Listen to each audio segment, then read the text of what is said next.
The first thing they took was his name. It happened in the early morning hours, at a gait he would later struggle to describe without his voice tightening. There was frost on the ground, a thin white layer that made everything look deceptively clean. The guard did not shout, he did not rush. He simply pointed, listened once, and shook his head. That name doesn't exist here. The man standing in front of him hesitated for half a second, long enough for habit to surface. He repeated it again, clearly this time. A name he had carried for 34 years. A name written on business papers, school records, family letters. The guard wrote something else down instead. From that moment on, the name stopped working. This is not a story about numbers replacing names. It is a story about what happens when a name is taken seriously enough to be erased, and what it costs to carry that erasure back into the world. When Elias Novak returned to his hometown decades later, the town greeted him politely, too politely. He was older now, his hair thinner, his posture permanently guarded, as if he still expected orders. People nodded, smiled, offered help he did not ask for. No one used his name until he did first. He noticed that immediately. Before the war, his name had traveled faster than he did. Shopkeepers called it from doorways. Teachers repeated it loudly during roll call. It had weight. Now it hovered unspoken, like a fragile object no one wanted to touch. The town itself looked unchanged. Same square, same church bell marking the hours, same bakery window with loaves stacked carefully, crusts catching the light. Elias stood there with a small suitcase and the unsettling sense that the town had practiced this moment, his return, without ever planning to acknowledge it. At the municipal office, the clerk flipped through records with practiced ease. "Yes," she said finally, "your family is listed." Elias leaned forward. "Listed as relocated." Relocated where? She did not answer the question directly. She stamped the page instead. The sound was firm, efficient, final. Outside, Elias sat on the edge of the fountain and pressed his thumb against the inside of his wrist, feeling for a pulse he still checked when anxious. He had learned that habit when names stopped being useful and numbers determined whether you were counted at all. This story is about what survives after the gate, not the body, the record. Because when Elias began asking questions, quietly at first, he discovered something far more unsettling than hatred. The town remembered him. It simply remembered him incorrectly. Addresses reassigned, businesses transferred, school rosters amended. His name appeared once, then vanished from the official story, replaced by annotations that suggested inevitability instead of decision. He opened his suitcase that night and removed the only document he had protected through every transfer, a paper bearing his real name, written in a careful hand that did not belong to him. It was proof that someone, somewhere, had believed the name mattered. As Elias folded it and placed it beside his bed, one realization settled with painful clarity. If the gate had taken his name, the town had finished the job. And now, decades later, Elias had returned to ask a question no one here had prepared to answer. Who decides which names come back? Elias stayed because staying forced the town to keep choosing. Leaving would have allowed the narrative to settle again, smooth and uninterrupted. Staying meant friction. It meant decisions could not remain abstract. Every morning he woke in a rented room above a shop that used to belong to his uncle, and the familiarity pressed against him from all sides.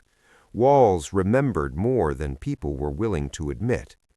If for the war, this town had been precise about names. Names were currency. They established trust, obligation, reputation. A Novak invoice was paid on time. A Novak child was expected to behave. A Novak opinion carried weight in the square. Elias had grown up inside that certainty, believing names were permanent because the town treated them that way. Now he watched how easily permanence had been revised.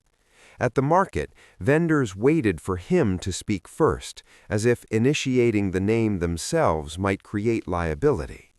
When he did say it, calmly, without emphasis, reactions were brief and contained. A nod, a pause, then conversation moved elsewhere. The name was acknowledged only long enough to be dismissed. The looming shadow followed him everywhere. Agreement. No one told Elias he was wrong. They simply behaved as if the correction he represented was impractical. Memory here had been reorganized into something efficient. It preserved calm. It avoided questions. It allowed people to continue living in houses that no longer carried the names that had built them. The early fracture came at the archive. Elias requested copies of residency lists from the late 1930s. The archivist complied, polite but cautious, hands steady as she pulled bound volumes from the shelf. The pages smelled of dust and glue. He found his family quickly. The names were there, his father, his mother, himself, written in ink that had not faded. Then he turned the page. The next entry skipped ahead 3 years. No explanation, no notation, just absence bridged by time. When Elias asked about the gap, the archivist lowered her voice. "Those years were complicated," she said.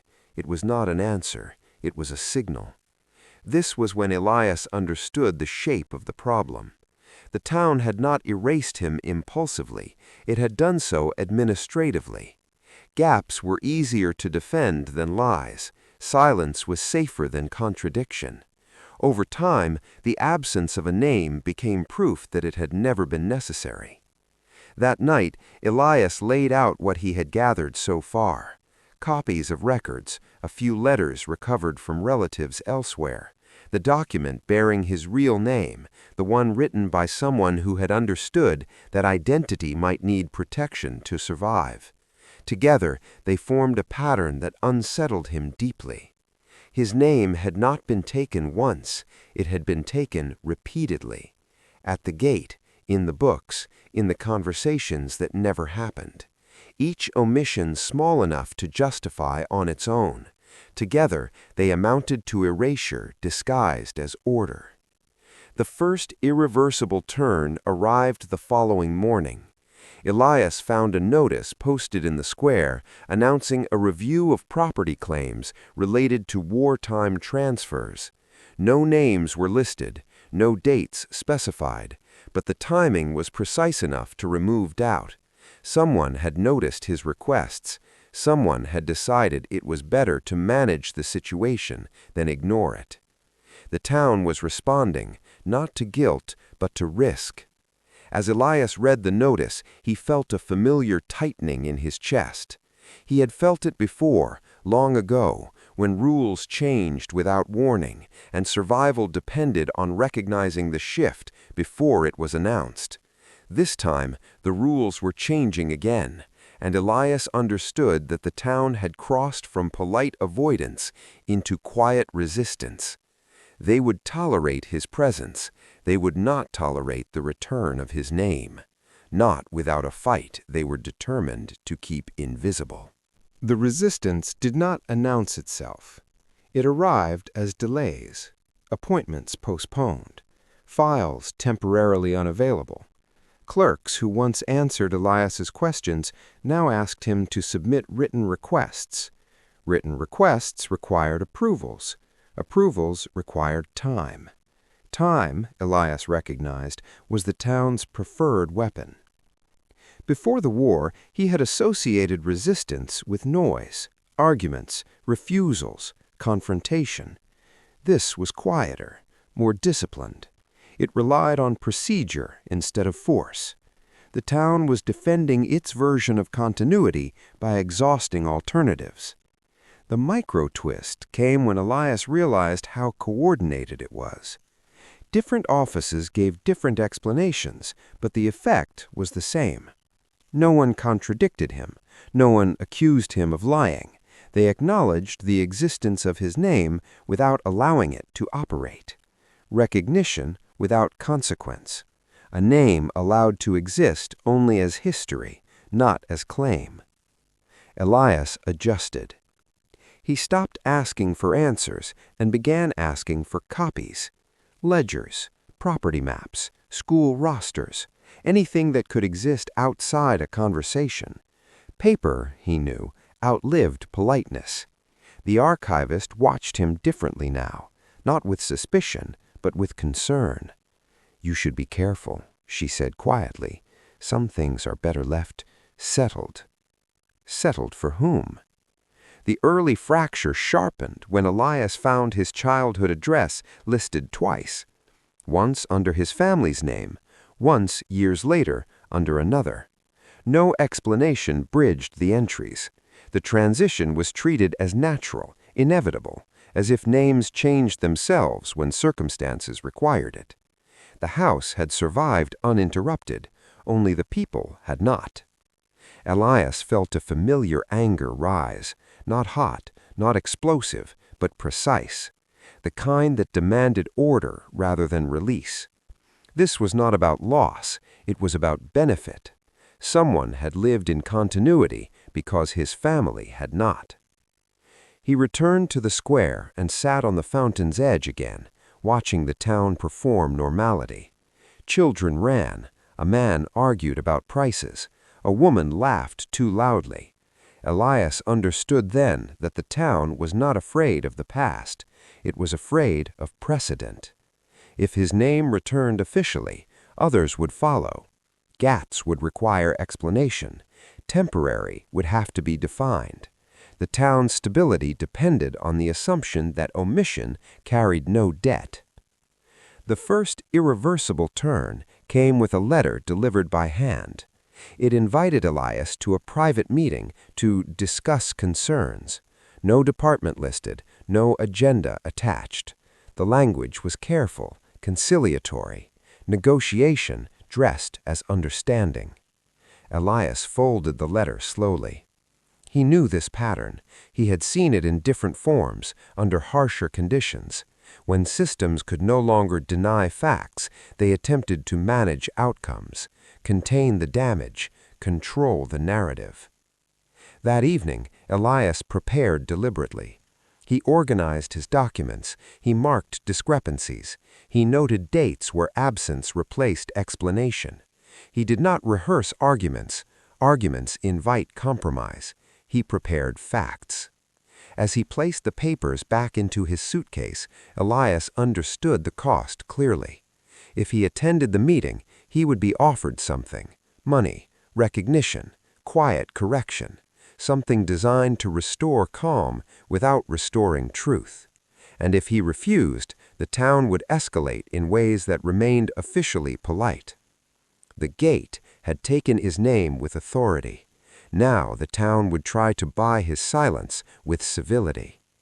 Elias had to decide whether a name once returned could survive negotiation, or whether demanding its full restoration would force the town to answer in ways it had spent decades avoiding.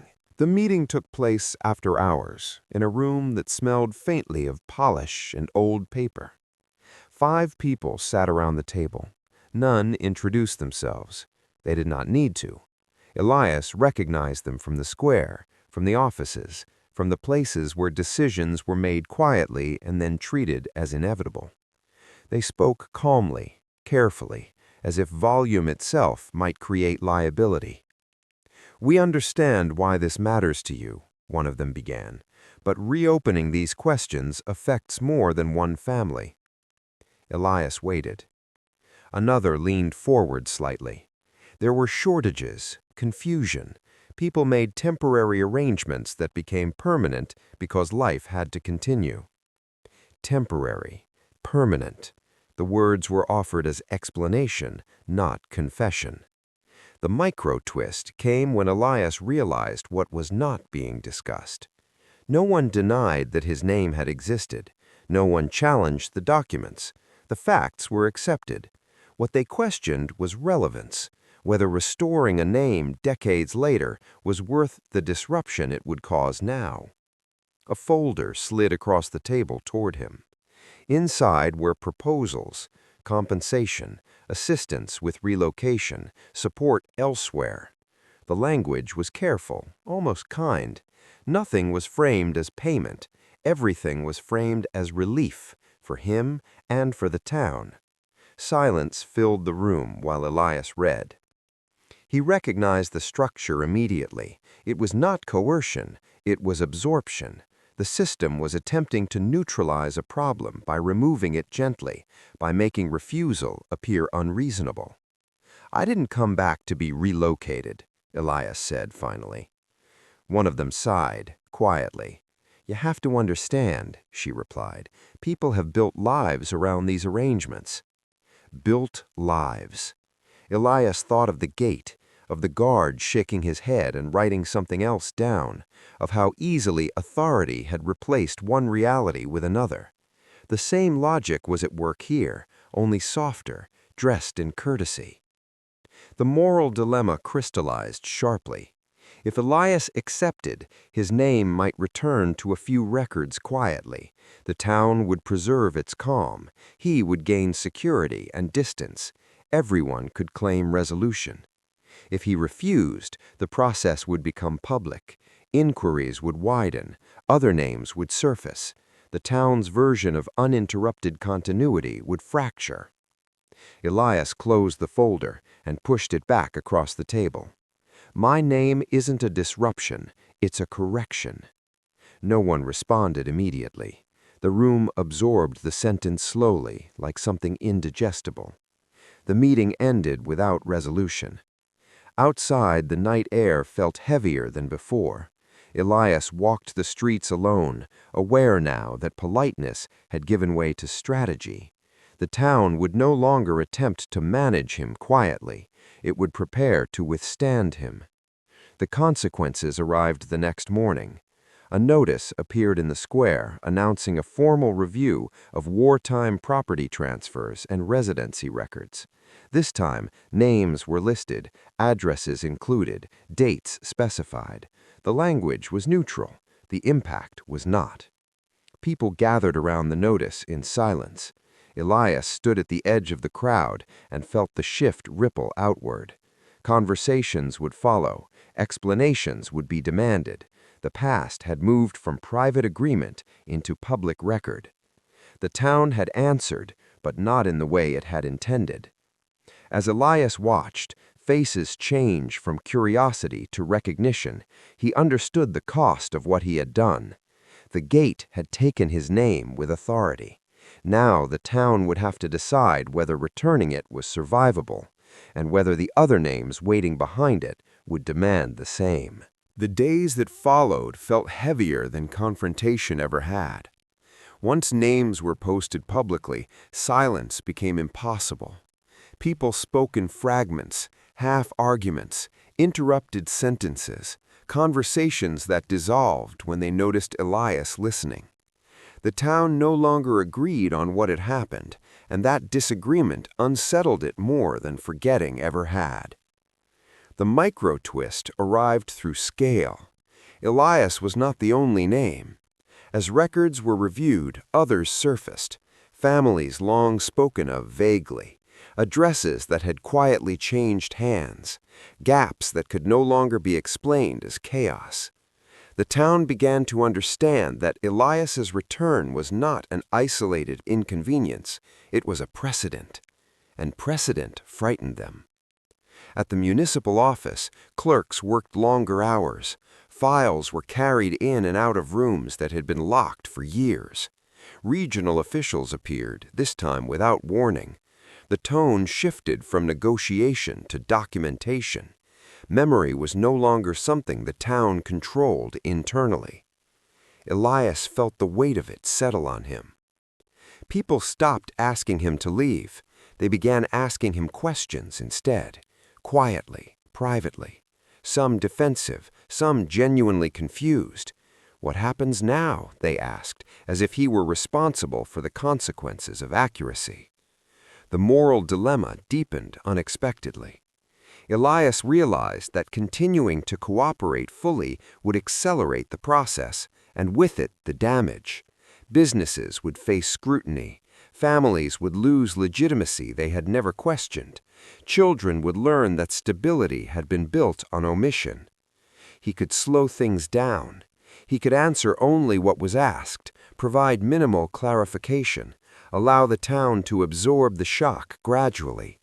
Doing so would reduce harm. It would also dilute responsibility. The first secret act came quietly.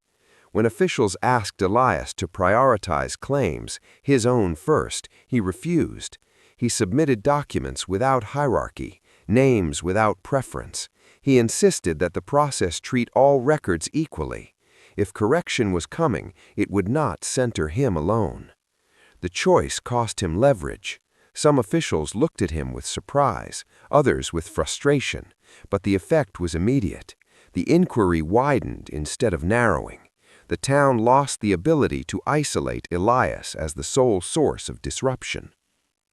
That night, Elias sat alone in his room, listening to distant voices argue in the square. He felt no satisfaction, only gravity. The knowledge that truth, once released, did not distinguish between those prepared for it and those who were not. He thought of the guard at the gate shaking his head. That name doesn't exist here. The guard had been wrong, but not entirely. The name had ceased to exist because too many systems had agreed to behave as if it didn't. Undoing that agreement was proving far more destabilizing than its creation. Elias understood then that survival after return was not about reclaiming what was taken. It was about enduring what followed. Because once a name came back, it did not return alone. It brought questions, it brought others, and it forced a town to confront how many lives had been reorganized around the convenience of forgetting. The hardest part was no longer resistance, it was responsibility, knowing that correction, even when necessary, would not arrive without collateral consequences. And Elias had to decide how much of that weight he was willing to carry. Elias realized he could no longer remain in the town without becoming its center. Every correction pointed back to him. Every document led eventually to his requests, his presence, his refusal to let the gap remain unnamed. Even when he tried to step aside, the process curved toward him. Survivors' names resurfaced, but Elias's was the one people spoke aloud. That was the final distortion. The story was becoming about him, not about what had been done. The micro-twist arrived through a letter from the regional office. They thanked him, formally, precisely. Then they informed him that the review would continue independently of his involvement. His role, they suggested, was no longer required. The language was respectful, but the meaning was unmistakable. The machinery had been set in motion. His presence was now optional and inconvenient. The town reacted with visible relief. People did not become kinder, but they became calmer. The threat they feared most was not restitution or exposure, it was proximity. Elias had embodied the cost of remembering. With him preparing to leave, memory could once again be managed at a distance. The moral dilemma crystallized for the last time. If Elias stayed, he would remain a symbol, useful but corrosive. Every step he took would reopen wounds that others were already trying to cauterize with procedure and time. If he left, the process would continue, but without a living reminder of why it had begun. Accuracy would remain.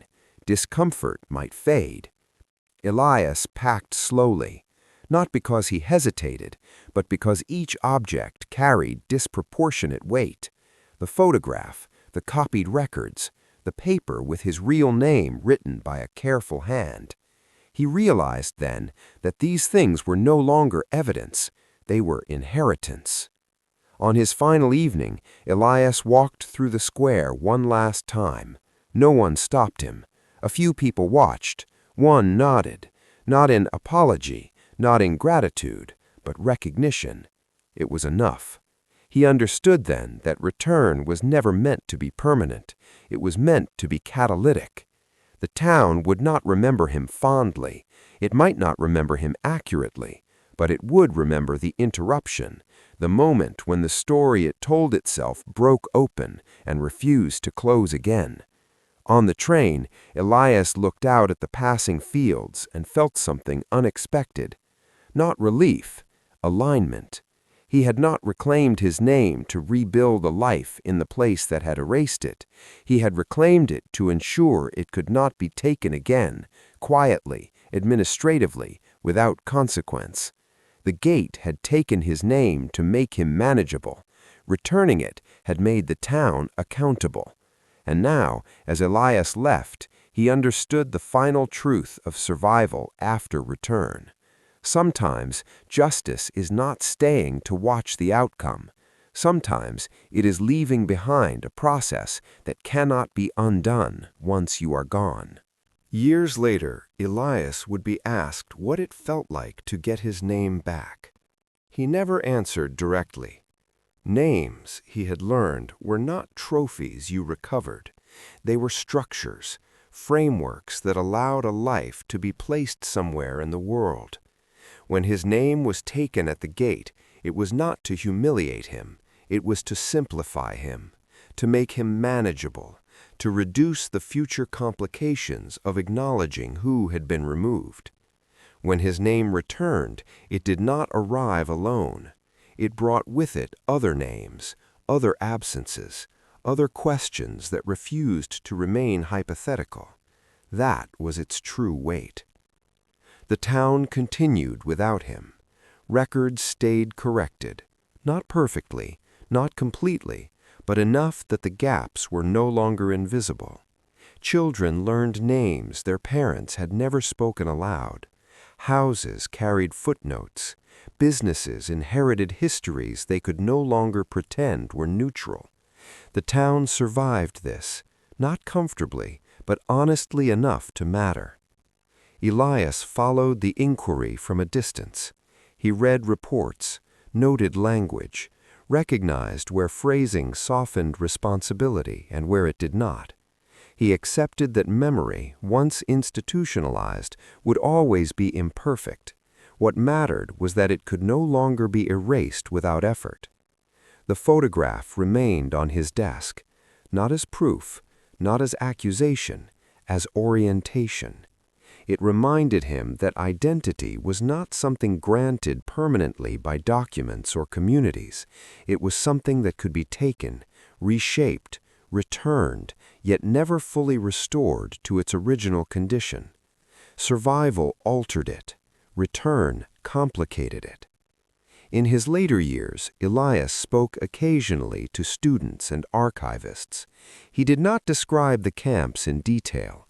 He spoke instead about gates, literal and administrative, about how systems decided who counted, about how silence became policy when it was repeated long enough.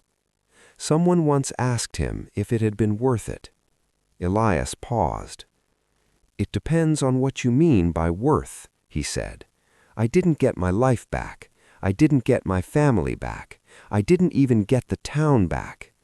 Then he added quietly, "But I made it harder for the next name to disappear." That was the meaning he settled on. Not victory, resistance to erasure. The gate had taken his name to end his story. Decades later, returning it did something smaller and more enduring. It forced a town to answer. And in answering, it learned that names do not vanish on their own. They are removed. And once that truth is recorded, it does not belong to one survivor anymore. It belongs to history.